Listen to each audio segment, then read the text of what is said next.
Hello, everyone, and welcome to another author interview here on Tales from the Wandering Scribe.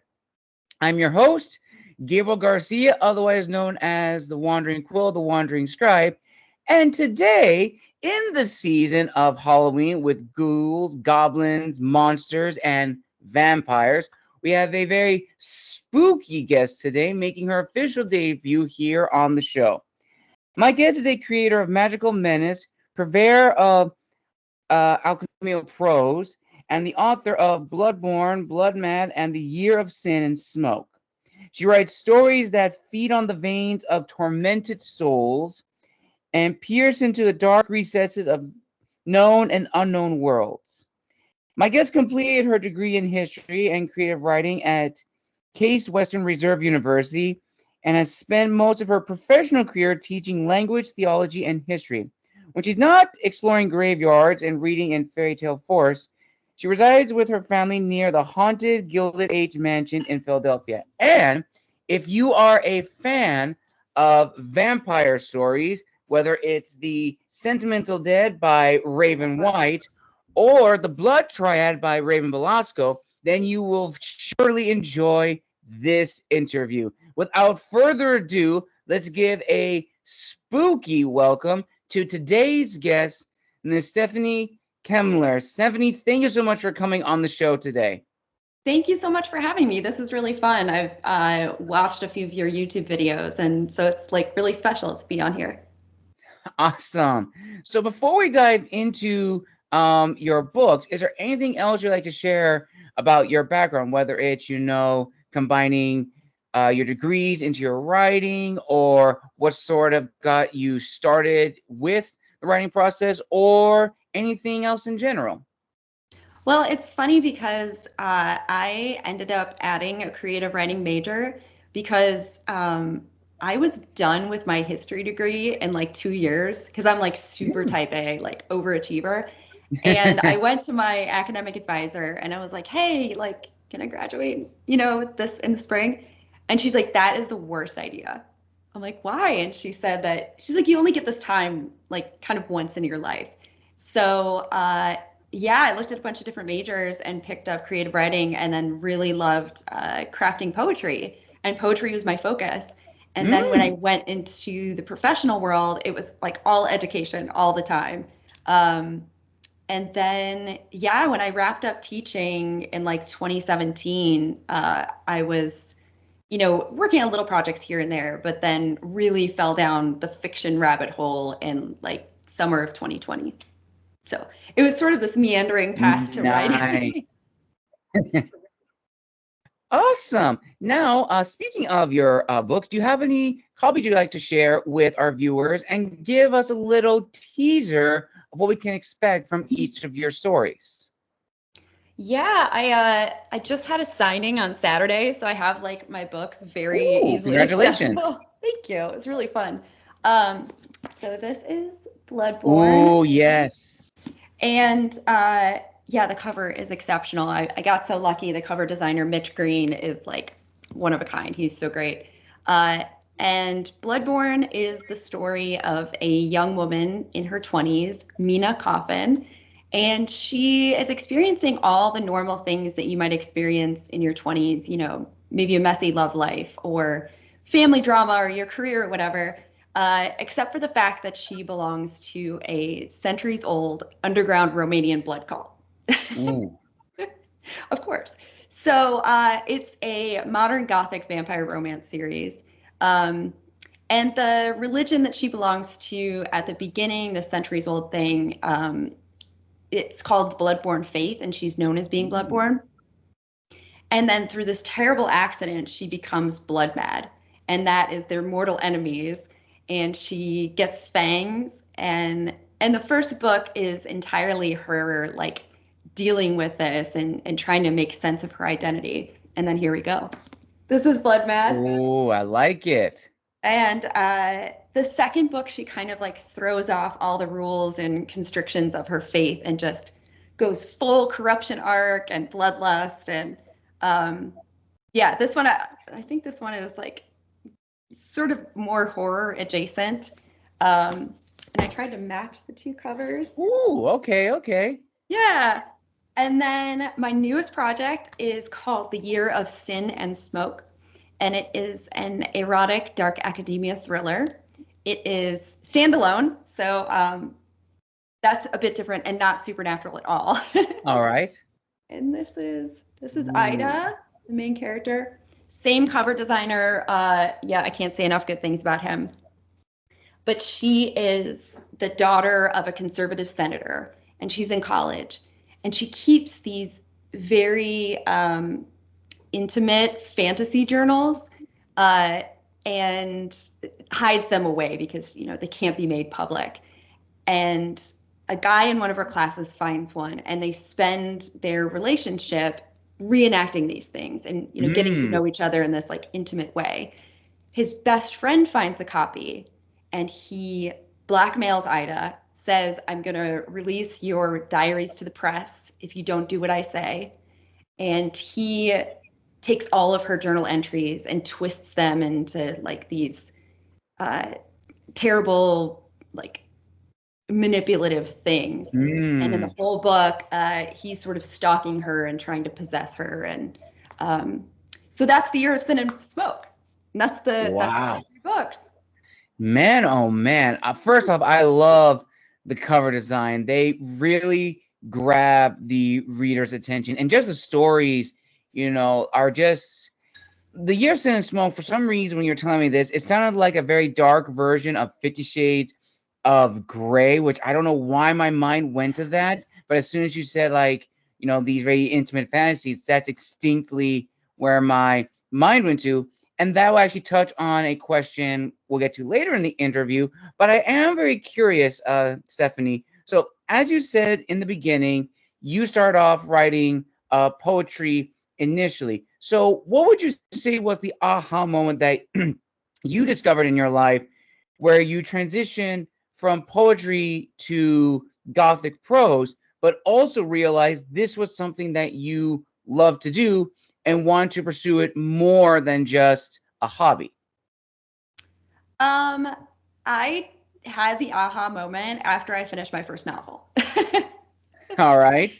And it is a contemporary romance. It may never see the light of day, but it was in a period of my life, you know, we all experienced lockdown. And then I got very ill, and I started writing, and within 2 months, I wrote 130,000 word novel. And it was more like I didn't have that much in my life at the time because I was so sick. And it was my way to craft something else and my way to think of something else. So it was almost like a distraction, an amusement. And I shared it with some friends, and then I shared the first draft of Bloodborn in early 2021.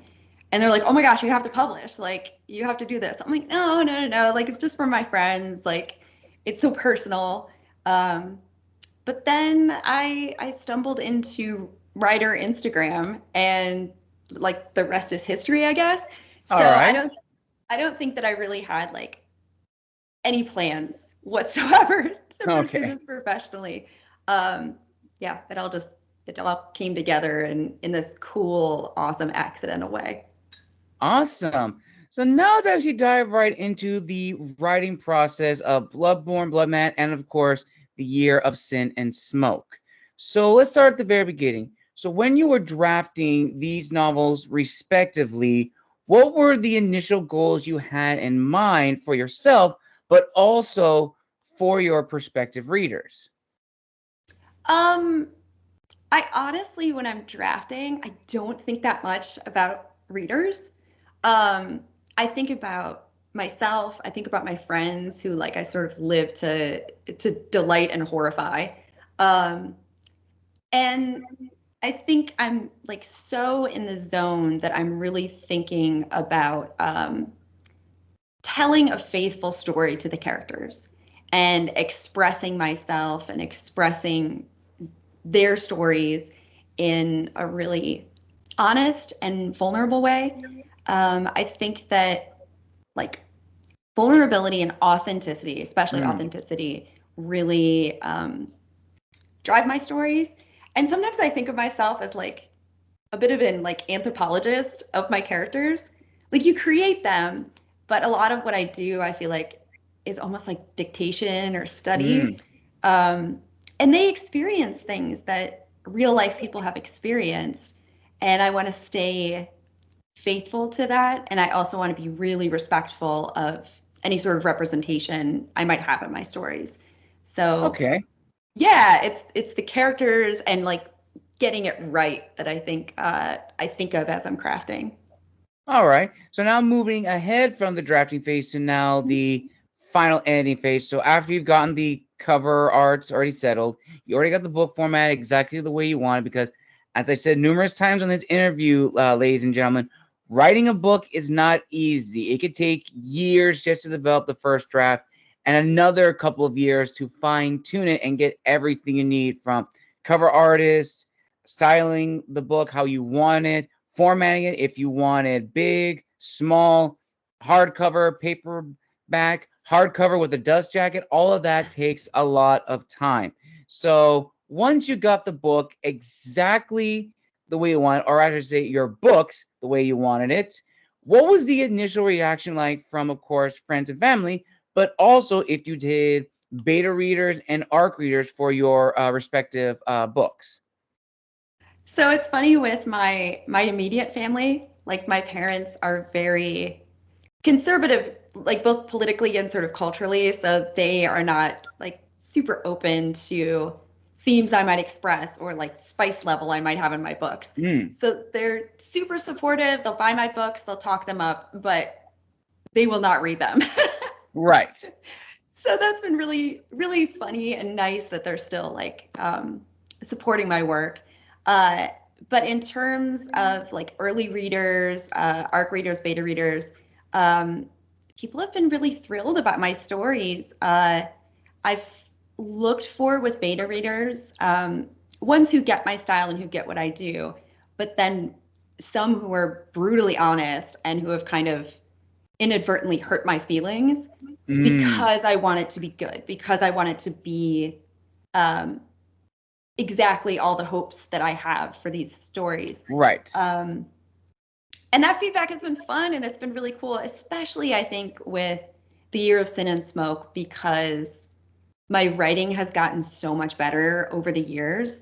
And I just, I really, really, really was vulnerable in it. I really, really, really was like stripped away any kind of distance between myself and Mm, the story.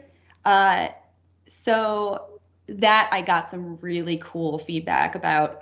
Um, one person said, like, you absolutely hit the nail on the head. This is like what I've always thought you could do, and this is what I've always thought like your writing could be.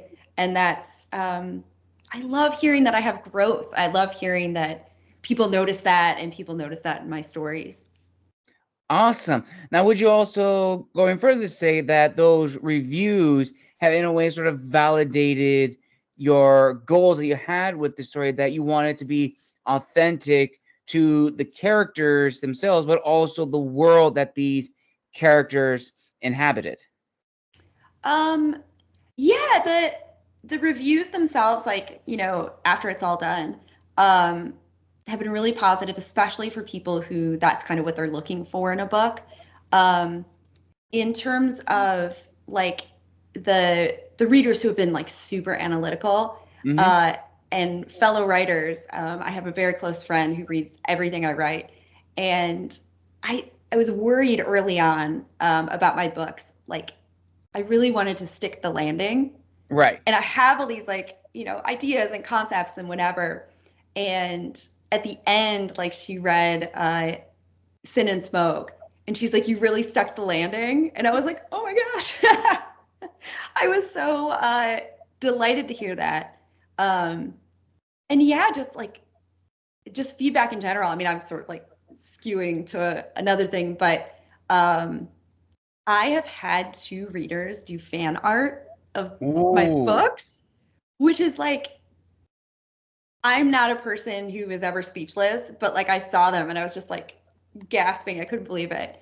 Um, to see my characters brought to life. And then to have someone who like the story affected them so much that they wanted to like capture it or memorialize it in their art. And it's the most humbling and flattering thing. And it really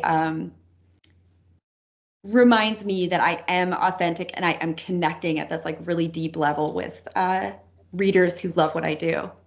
That's awesome, because that actually ties into the next question, which is a more personal and reflective question, one of a few, which is, as I mentioned before, writing a book is, not easy. It's years and years of editing, drafting, revising, and so forth. But I definitely feel ultimately it's a sense of anxiety when publishing your first book, and just really wondering how the masses are going to take it. That anxiety builds up, it's in your mind. And then, of course, imposter syndrome, which is prevalent in all fields of work, is present every time you work on a project. And it's telling you in the back of your head that this is not going to do well, or you're just making a fool of yourself, and so forth. So for you, Stephanie, when you began your first book and after you publish it, what disciplined you to continue writing, to not only create the sequel to Bloodborn, but also write another book, The Year of Sin and Smoke? And also, during the writing process, have you ever had a sense of anxiety or imposter syndrome? Uh, in terms of imposter syndrome, like you said, like we all kind of experience that. Um, I've actually befriended that imposter inner critic. Oh, okay. And I call it in my head like my inner Soviet gymnastics coach who's like really hard on me, um, because I think the inner critic makes you want to make it better. Like it pushes you to excel, it pushes you to do it well. Um, as hard as it is to like hear that in your head, um, I I remind myself that it's one of many perspectives based on like the different feelings that I have about my work. Um, and it's a useful one. It sucks. It's not great. It's like sometimes a terrible feeling, but I've made I've made it a critical part of my process. And yeah, it's been strangely useful. And then can you circle back to the beginning of that question? Of course, of course. So the first part of the question was, after you published Bloodborn, what disciplined you to create the sequel and also write a new book, a standalone book, The Year of Sin and Smoke? Two things, I think. One is momentum, and the other, I think, is obsession. And I feel like my publishing journey was totally crazy and very accidental. And it happened at like light speed. I have had a very non-traditional publishing experience, a very non-traditional writing experience. Um, my first draft of Bloodborn was done in February of 2021. It was Mm. published in February of 2022. And the sequel was published exactly a year after. So it was like breakneck speed. It was crazy. Wow. Um, yeah, and I often think of it as people tell you, wait on the universe's timing or trust the universe's timing, and I feel like that's sometimes a way to say like be patient. Um, but I think also, when the universe says jump, like you need to jump off that cliff and you need to go after whatever it is. And I feel like I had all these years of preparation that I wasn't paying attention to and I wasn't noticing, and all these years of training with writing. And then when the universe said go, like it just bam, bam, bam, it happened so fast. Um, so what kept me going, like I said, was momentum. Once I got into like this machine of publishing, I couldn't stop it. Like I couldn't stop myself. And then it was funny. Bloodborne ends on a cliffhanger, Mm. and I never intended it to end on a cliffhanger. So I got to that point, and I wrote that last paragraph, and I'm like, oh shit, I got to write a sequel. So that it drove me, and I think a great obsession and love for my characters. and for telling their stories has kept me going from story to story. And I started my draft of The Year of Sin and Smoke in October of 2021. That took like 3 years to come to fruition. It was a very different project. I have a co-writer. Her name is Jillian Dole. She's one of my favorite writers. I couldn't believe she signed on to this. She crafts first-person journals of this young woman named Ida. Okay. So there's my narrative, and then interspersed in my narrative are these like cool fantasy journal entries. And so collaborating with her, I think, made it take much longer, but also pushed me to want to keep going with the story and want to keep working with her on it, because I felt like we were creating something unique and something really, really special. So yeah, obsession with characters and then just like momentum. Awesome. So now we are going to transition into the business side of being an author, which is probably my new favorite segment that I've added to the interview process, ladies and gentlemen. So let's start with the first question. Now, Stephanie, when you decided to make the next step, which was to publish your stories, did you go the route of an indie, hybrid, or traditional publishing? I ended up finding a small indie press. You showed The Sentimental Dead, which was written by Raven White, and it's so good. And Yeah, it is. she is the head of Curious Corvid, and you and I have talked about that a little bit before. Mm-hmm. And it's this very small but very dedicated group of writers and stories that sort of focus on the kind of like dark, sometimes Gothic world. So for Bloodborn and Bloodmad, I ended up answering call for submissions just randomly, like literally scrolling on my Instagram feed. And right away, like Raven was thrilled with Bloodborne, wanted to read everything. She read it in a couple of hours, which is crazy. Mm-hmm. So I went that route, this small indie press, for my 2 vampire books. And then for Sin and Smoke, because I had a co-writer, she and I self-published The Year of Sin and Smoke. So I've had kind of both experiences, and it's cool seeing all the different sides of it. Nice, nice. And I have to agree for people who remember my early my first year of doing podcasting on YouTube, ladies and gentlemen, Raven White was one of the first few guests that I had on the show, and I reviewed the first part of The Sentimental Dead, which is a fantastic book and sort of like a new trend. I don't want to say new trend, but it's a new take on the vampire mythology, which I greatly appreciate.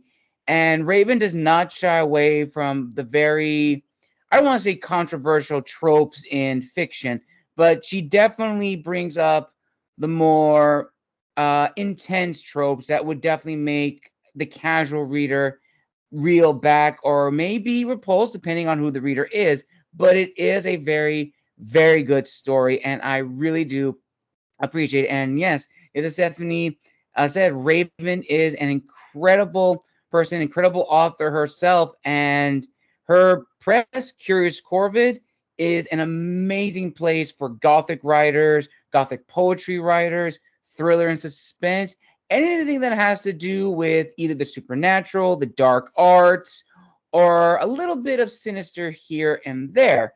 And that actually ties perfectly with the next question, which has to do with the audience, because I'm really intrigued to know the thought process of Gothic horror writers or Gothic suspense writers to realize how do they understand their audience or who is their audience. So for you, Stephanie, when you began writing Bloodborne and Bloodmad, I know you said in the beginning that you really didn't consider the audience at the time, but when you made the decision to publish, did you have an idea then of who your audience was? And also, in your opinion, how important is it for authors to really understand who their audience is, who they're writing for? When I set out to write Bloodborn, I wanted to write something fresh and different. And it's why I created an entire religion for these vampires. I hadn't seen that much in vampire fiction. And, I thought of that a lot when it came to marketing, because I'm speaking to a reader who's familiar with vampire fiction, although some of them have not been, which is really special to me, but who are looking for something unique and fresh and different.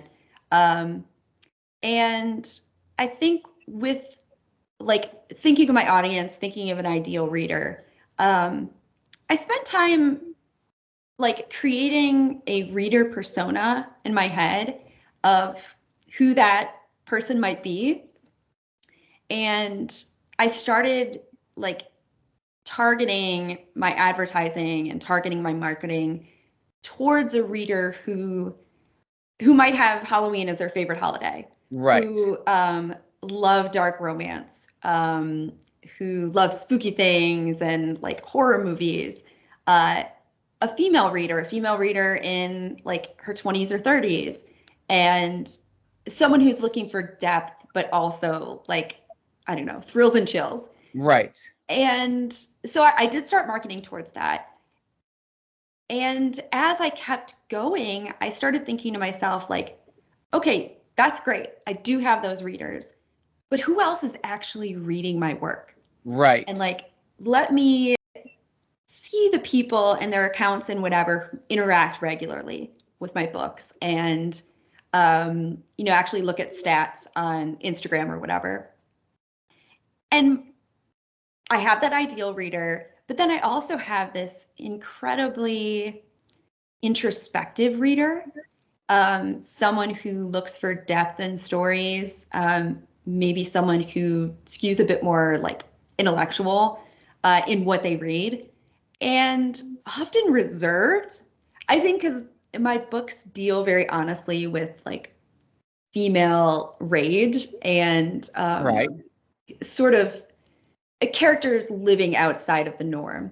And male readers too, percentage-wise, in terms of who interacts with my content, it is less with male readers.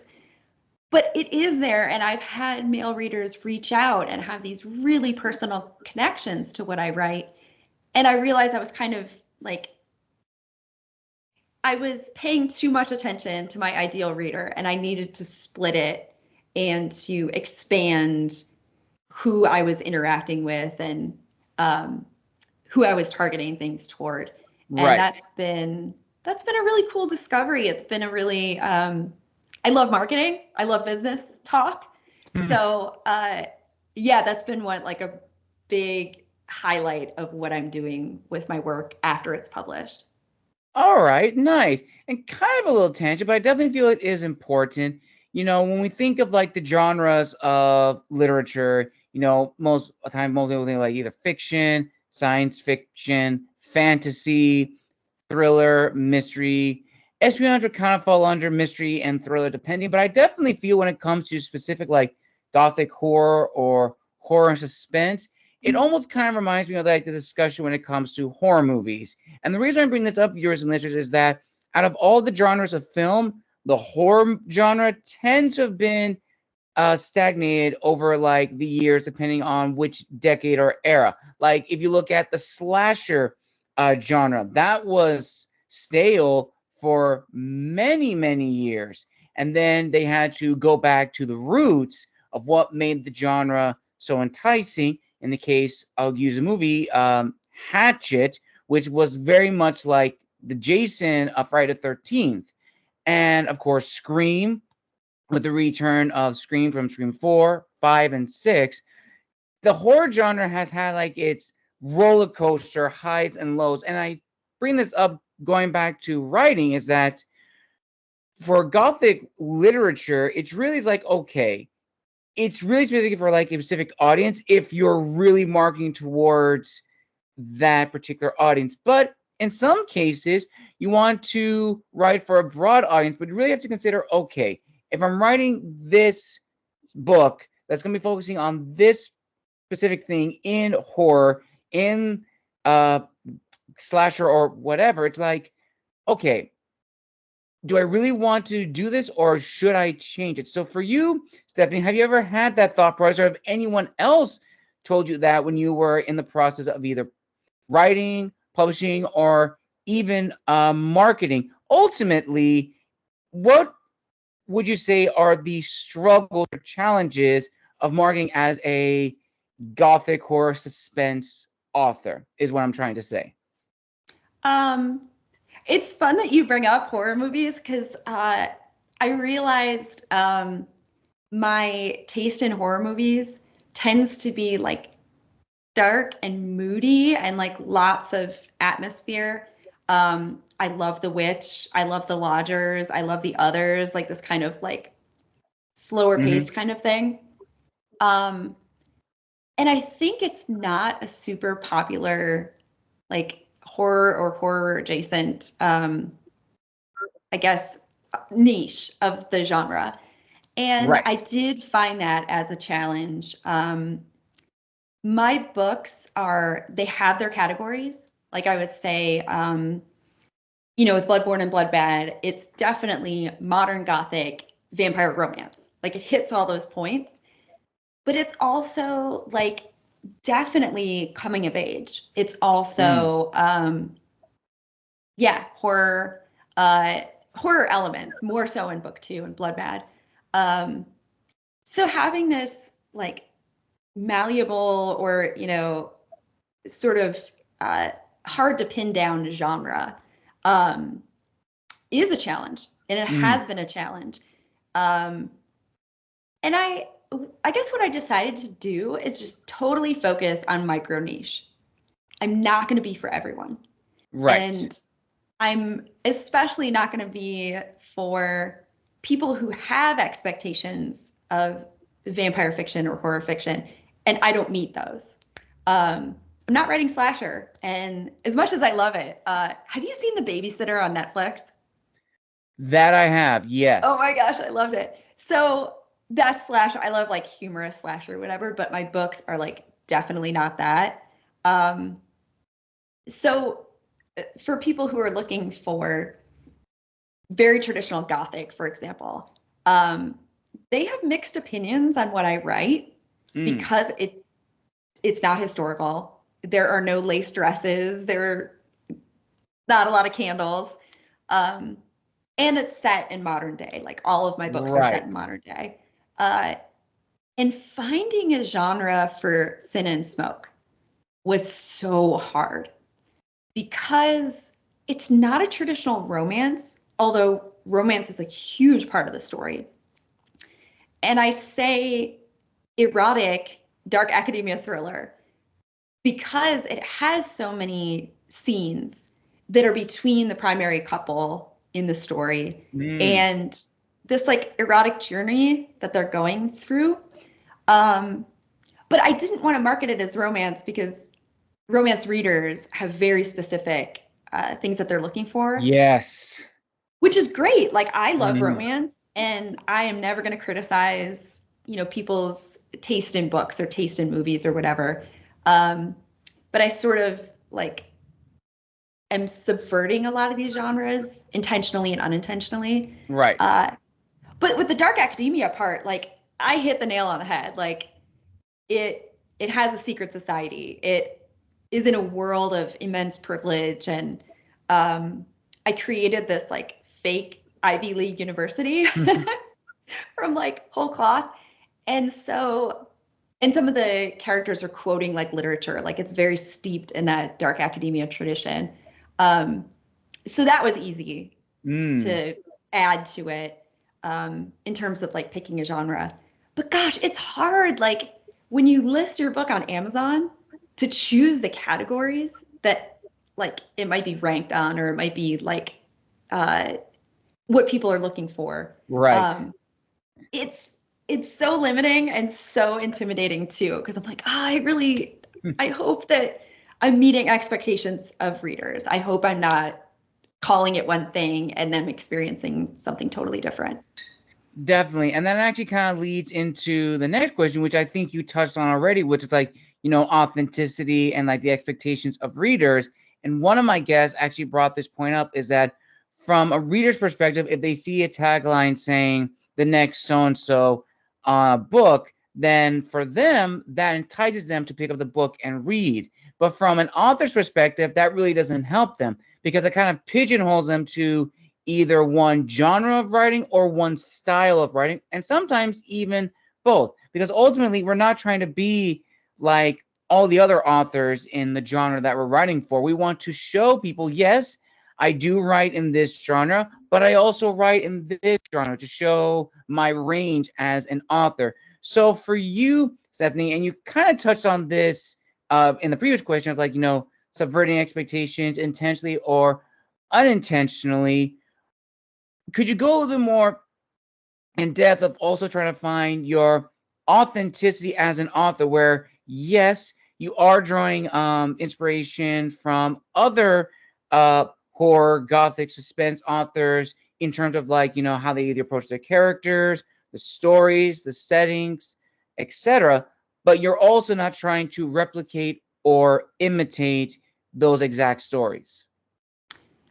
I think focusing on narrative voice has been probably the biggest way that I differentiate myself from other authors, from other influences. And I had someone say early on, he'd been to many writing workshops and stuff, and he said, in general, male authors need to tone down their narrative voice, and female authors need to turn it way up. And of course, that's not universal. Like it's not necessarily Right. that binary. And that was so inspiring for me. And he said that reading the very first draft of Bloodborn. And so, like, I really paid attention to what I sound like who I am as a narrator. And the more I dug into that, the more I paid attention to that, the more sort of these influences like dissipated. And I was able to focus on telling my own tale. And I write with a very particular style. It's a little bit anachronistic. It's moody. It's sort of dark. And it was funny. My husband read my first book after it was published, because I don't want any like influence. And he's like, I don't read a lot of things that are sinister. And there is that sinister kind of feeling. But I write, and it so happens that I write in like third person, omniscient, with what's called authorial intrusion. And it's like this 19th century style where the narrator, the author, becomes almost a part of the story. And so as I'm writing, I'm sort of giving explicit foreshadowing. And I'm also making some value judgments on the characters and their behavior and whatever. And yeah, my writing is really stylized, and it's past tense. And I think first person present tense is the fashion right now. Right. And it's great. Like, I read plenty of books like that. And I think staying true to that voice. And it also comes with practice. Like, I've written at least a paragraph every single day since October of 2020. And I don't say that to brag. Well, a little bit. I'm really proud of myself. But I lowered my expectations. And honestly, some nights it'll be like 1 a.m. and I'm like, oh shit, like I didn't write. And I'm counting the sentences. I'm like, this is technically a paragraph.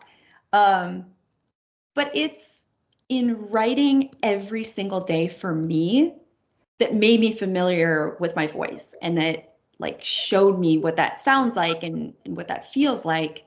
And I also kind of like, I learned a lot of that from studying poetry.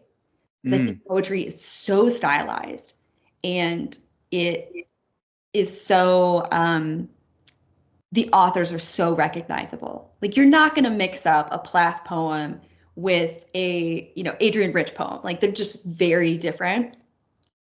So I think training in that really helped me hone in on my narrative voice and help to make that more authentic.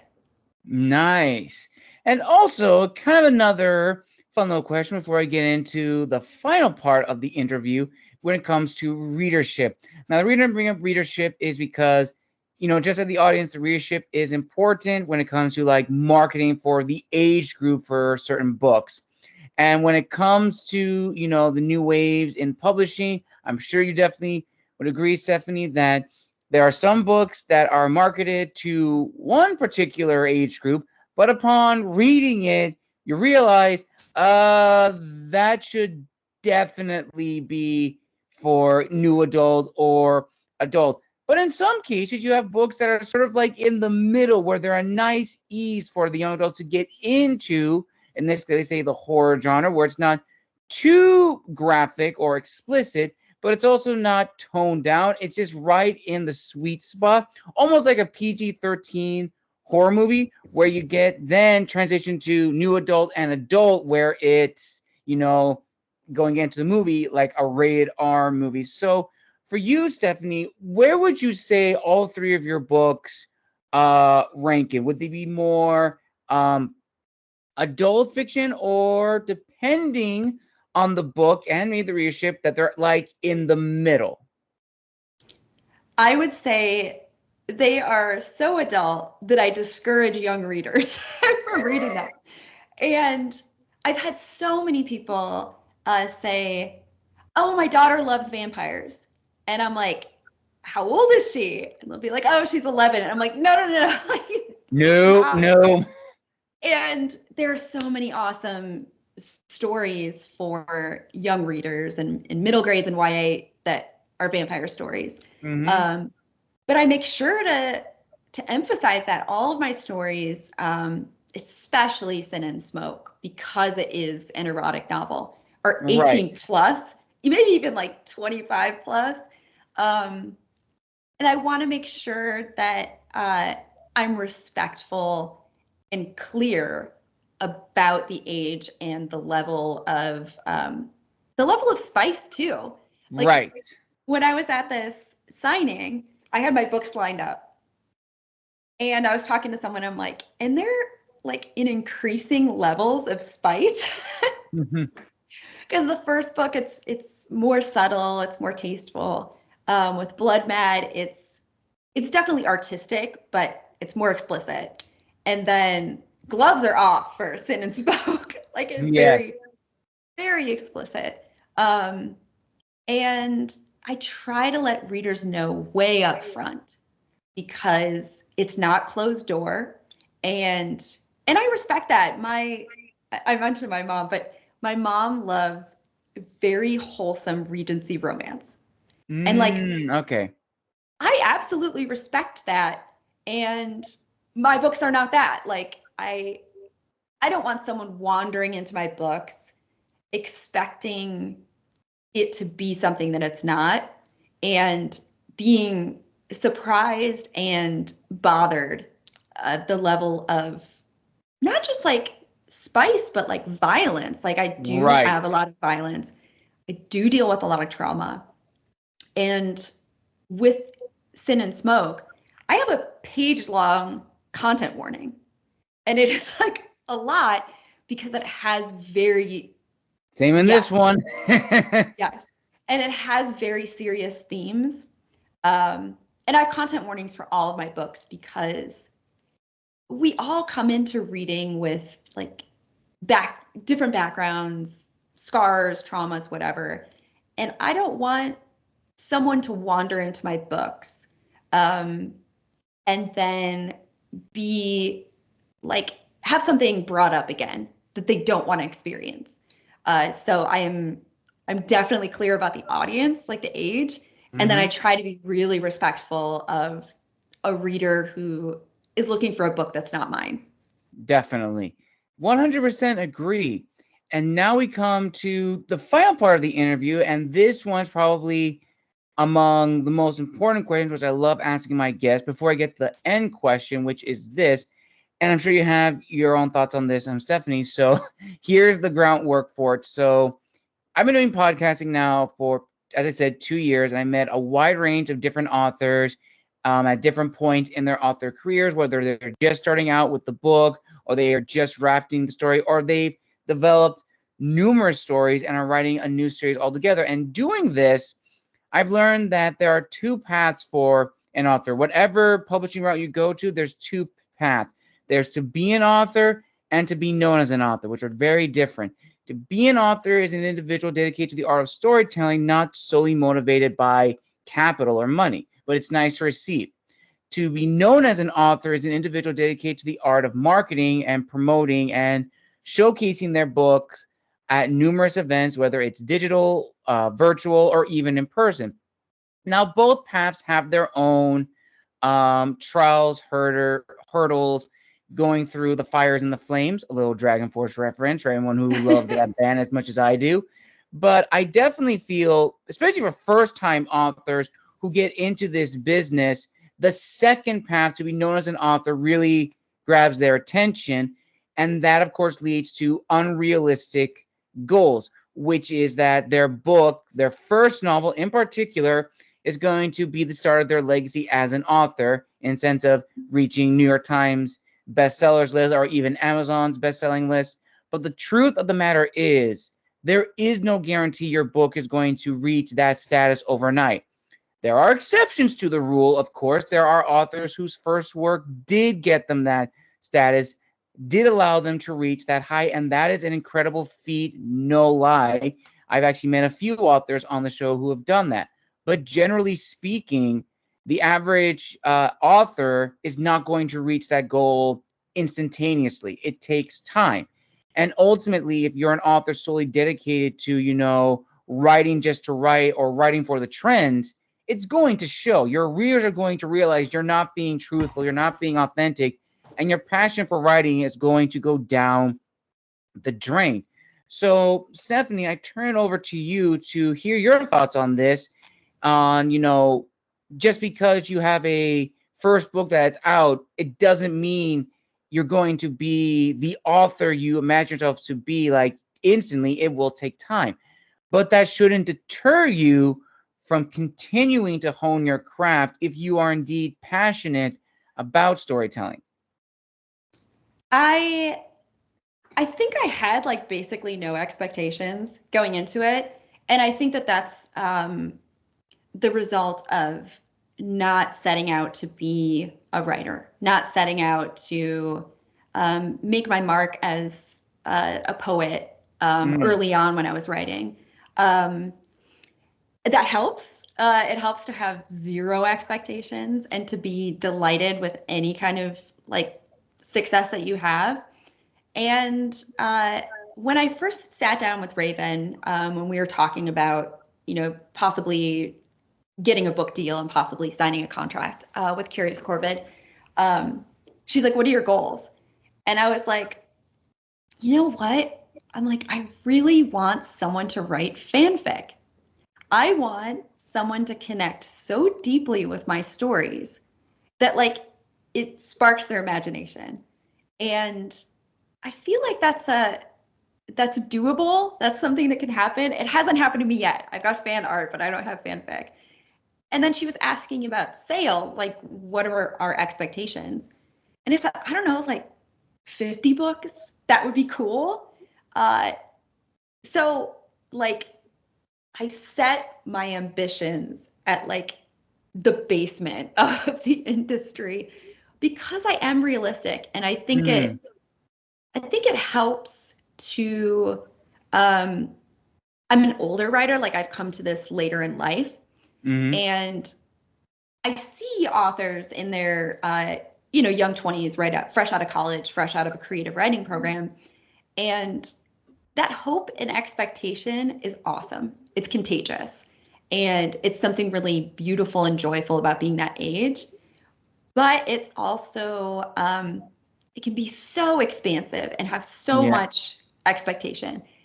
And it does hamper you as a writer. Like, I don't think you can reach like this goal in your head if you're not super faithful to what you're doing. And it was crazy with Bloodborn. I was actually on the reading list for a Bram Stoker Award. Ooh. Yeah, I wasn't like nominated. Like I have to make that clear because they make that clear. And it came out of nowhere. Like I was so shocked. But it was an accidental thing. Like it wasn't, I didn't even, I don't know, have it in my head. And there's this expression, expect the worst, hope for the best, and settle for something in between. And that's sort of like this guiding light that I have with writing. I don't want to burst anyone's bubble because it's cool to have that. But yeah, like just lower your expectations as a writer in terms of success and whatever. And I've hit this funny inflection point that I think happens with third books. I feel like every author I love, their third or fourth book is what pops off and causes people to like read the back catalog. And I've had more attention and recognition and a much broader audience since I published my third novel in August. And it's been weird because Bloodborn and Bloodmad kind of went under the radar. And now I'm having book bloggers being like, oh, you know, annotating Sin and Smoke and then going back to Bloodborn and Bloodmad. And yeah, I think once you're so right. Like I think that growth over time is a really healthy perspective to have. And it helps create better work, I think. Definitely. And we're now almost reaching the end of this incredible interview. So I'm actually going to combine the last two questions together. So the first part of this final question, Stephanie. So besides, of course, friends and family, are there any other people you want to give a shout out to who really helped you understand the industry a little bit better when you first started off with Bloodborn? And also, you may have already answered this, but maybe you can give more detail, which is with everything that you've learned thus far about, you know, being an author with your 3 books and going forward in your own journey as an author, what is your word of wisdom to fellow authors watching and listening to this right now? And a bonus one, what is your advice to other fellow Gothic horror, suspense, thriller authors? With the first part, I owe a tremendous debt to my 2 favorite writers, which they are Vivian Rain, who's written a modern Gothic romance set in the Philippines, and it's called Solita. It's so amazing. I love it. And she's one of my closest writing friends. I bounce all of my ideas off of her. I send her snippets all the time, and we've connected as friends over the years, but then our styles are really similar and our viewpoint is really similar. And then my co-writer, Jillian Dole, I met her through her book, Hello Dove. And her, I think, dedication to the art of writing and really just not even interacting with the marketing of writing has been so inspiring because she's so true to her vision. She's so true to the art. And she's my other very closest writer friend. And we have a group chat because of course we do. And it's like, it can be anything from like writing memes, funny things, whatever, but we all kind of come together and share the successes and the failures and the inspiration with writing. So I couldn't do this without Vivian and without Jillian. I don't think I don't think I would be the kind of writer I am if I didn't have their influence. Um, and then I owe a tremendous debt to my husband who keeps things running when I'm like off at the coffee shop on a Saturday morning, like line editing things. And his patience is just incredible. But yeah, in terms of writer friends, I would say it's these two writers. And I think advice I would have for new writers is that whatever gets words on the page is the correct way to write. I've talked to so many new authors who are just starting out drafting, and they've said, like, I don't think I'm doing this right. Like, I don't think that, I'm not following these rules, or I'm, not a plotter, not a pantser. I'm like somewhere in between. And I'm like, you do you. Like, you can take ideas and inspiration from other people's process. Like, that's cool. You can try it out. But ultimately, like, you have to know yourself and you have to be faithful to yourself. So like I said, whatever gets words on the page, I have a super chaotic process and I'm faithful to it and it seems to work. So yeah, for new authors, I would say that. And then in terms of authors who are getting into like Gothic and thriller and the sort of, I guess, like darker side of like writing. Right.